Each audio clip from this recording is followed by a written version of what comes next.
Forget Brexit. Forget Trump. Forget Indie Ref 2. It's the real major event. Ladies and gentlemen, it's a bearded Quail video.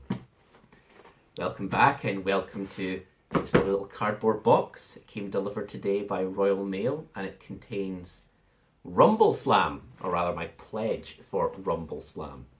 Rumbleslam was kickstarted by TT Combat in 2016. It's a wrestling fantasy themed board game. What Blood Bowl is to American football, this is to WWE style wrestling. So orcs hitting dwarfs over the head with steel chairs. And this has been delayed with some manufacturing issues, but it's now finally arrived. So let's open the box and see exactly what's turned up today.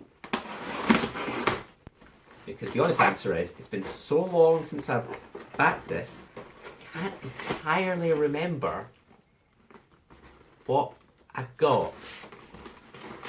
I mean, past George spent money on this, but past George is an idiot, so who knows what he got. Okay, well the first thing we've got is an awful lot of polystyrene packing peanuts. Well, that's good. Aha! So, we have the core boxed game here of Rumbleslam, which comes in a special Kickstarter exclusive box. We'll be pulling in a minute, but the short version is it comes with basically a human and an orc wrestling team, as well as a little mat for play and a bunch of counters and dice. However, I wasn't going to leave it at just buying a couple of things in the Kickstarter. Oh no, we might as well commit the whole hog. So, I think that does. 2 boxes and a bag appear in here. So, this little box here is of event cards. It appears to be some sort of random event card for the game. This bag here, all bubble wrapped up, is is some Kickstarter special character figures. So in Blood Bowl terms, star players. Some of them were specific. Everyone got them for the Kickstarter. Some of them I specifically requested. Some of them were free because of the delays to the Kickstarter. They threw in a couple of extra figures. So, looking at the figures and the cards that go with them, anyone who grew up on WWE or other American wrestling will recognize some bits and pieces here. So, for example, you want to maybe come a little closer. That is Gunn, who essentially orc Hulk Hogan. Whereas here we have Vitamir, who is essentially Zangief from Street Fighter 2 rendered as a character. You'll see that he's unpacked with his figure. Now if I pop open these cases for a second, you see quite a lot there. Now interestingly, the figures come with clear bases, rather than the sort of traditional slaughter base and what have you. They come with these blank ones. They're resin. They're feel fairly solid. They seem decent enough quality. I mean, obviously, there's a lot of naked man flesh in here, so there's going to be an awful lot of just kind of muscle sections as opposed to complicated armor or what have you. But they look pretty good. Now, I seem to recall I got 2 teams, as well as the human and orc teams. I got 2 additional teams. So we have here the Runic Thunderers, who are dwarfs. And each kit comes with the cards with that character's rules and their figures. And, oh, this is going to give away some of my perversions. The Deadly Divas. So, a female team. So, I was particularly interested in these because female female miniatures for war games and what have you have a bit of a reputation for... Is boobalicious a word? Yeah, boobalicious, right? Being quite cheesecakey. And I was curious to see how they looked. On the one hand, female wrestlers do wear quite scantily clad outfits. But on the other hand, they still look fairly terrifying. So here we have a female humans, but also female orcs. Sorry, female ogres.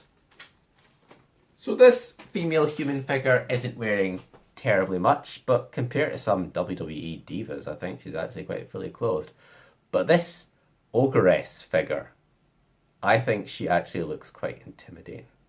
I mean, I'm sure Sister Superior will have opinions on how the boobs are sculpted. Do you have opinions on how the boobs are sculpted? No? A rare event, let me tell you. She once got into an entire argument in Games Workshop about exactly how the bras of Sisters of Battle worked. They blamed it on repulsor lift technology. Look at that what you will. Now, let's move all this aside for a second and open the core box itself, trying very hard not to break the very pretty wrapping.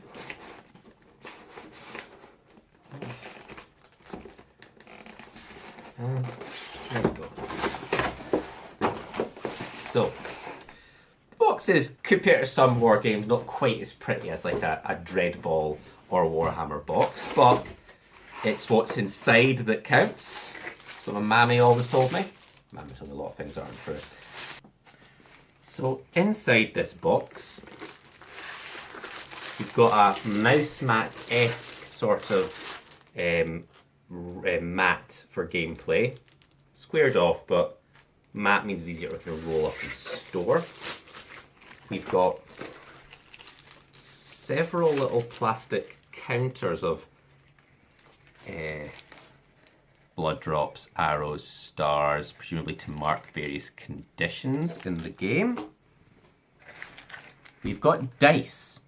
Now, most of these dice have little fist symbols for numbers.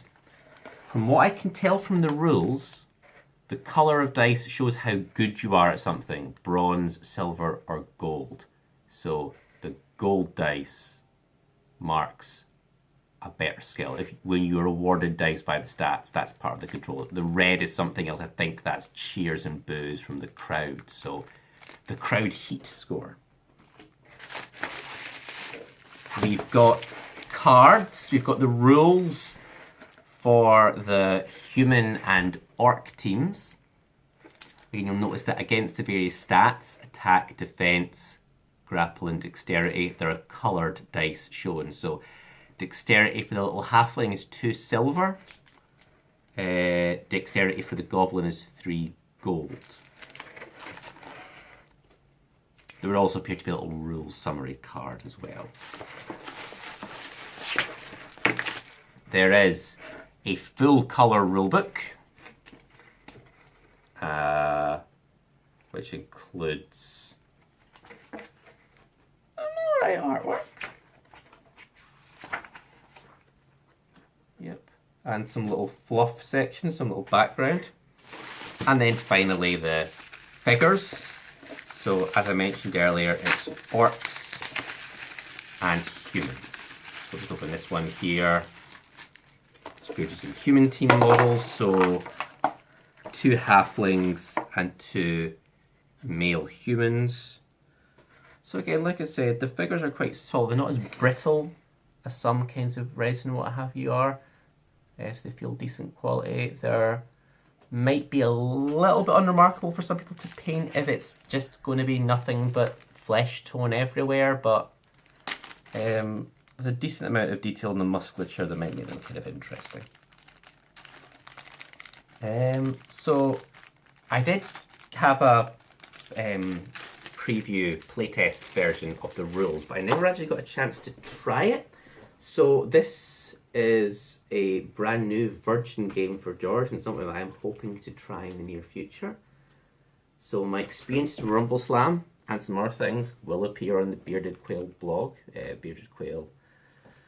blogspot.com. It's been a little lax in updating recently, I will confess, but I do have some odds and ends in role-playing and wargaming and board gaming and what have you to address. So I hope to see you there and here on YouTube in the near future. Rock over London, rock on Chicago.